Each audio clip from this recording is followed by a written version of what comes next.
When it comes to food storage, something we all have to think about time and again, there seem to be gray areas.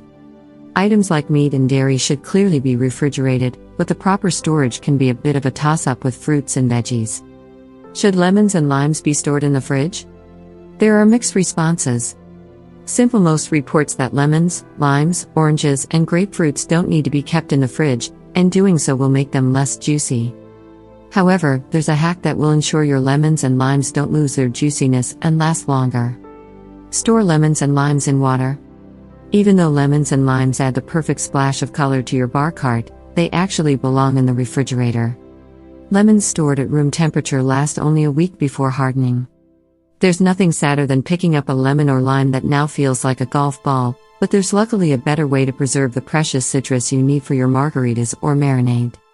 To store your lemons and limes, put them in a sealed container or bag with some water in it and pop it in the fridge. It sounds weird, but also is a logical solution to the problem. Citrus is porous and absorbs a bit of the water in the container, preventing the fruit from drying out. Using this hack will allow the fruit to stay fresh for up to a month.